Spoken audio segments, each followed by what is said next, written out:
15 anyos na lalaki sugatan matapos saksakin ng ice pick ng kapwa menor de edad. Tutukan sa report. Hindi simpleng away bata ang gulong ito noong gabi ng Biyernes sa Barangay San Manuel, San Jose del Monte, Bulacan.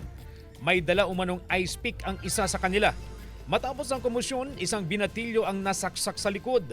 15 anyos din ang biktima na nakakonfine sa Tala Hospital sa Caloocan. Kwento ng ina ng biktima, dumayo ang anak niya sa subdivision sa katabing barangay para tumambay kasama ang mga barkada. Pero hindi niya alam na nag-inuman pala ang mga ito. Sinabi ng anak ko na hinamon sila ng suntukan. Kung ako pong susuntukin na sila, yung kasamaan po ng anak ko naglabas po ng ice pick din po. Nagtakbuhan daw po.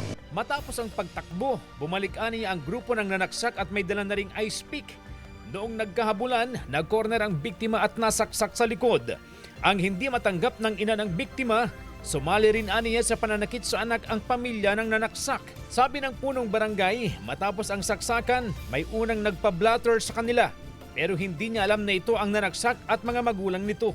Nag-request ako ng CCTV footage at ipinakita namin dun sa nagda-blatter na bata. Nung pinakita namin sa kanya, ang sabi niya, hindi ice pick yan, 5 fingers. Hanggang sa umamin na siya. Kasi na-corner na po siya kasi siya po yung may hawak na panaksak eh. Pero hinala ng magulang ng biktima na pagdiskitahan lang ang anak niya. Ayon sa barangay, nasa bahay Pag-asa ang menor de edad. Ang mga magulang nito hindi na raw nila makita nang puntahan sa inuupahang bahay. Sinusubukan pa naming makuha ang kanilang panig. Tumangging magbigay ng detalye sa kasong ito ang San Jose del Monte Police. CJ Torida, One North, Central Luzon.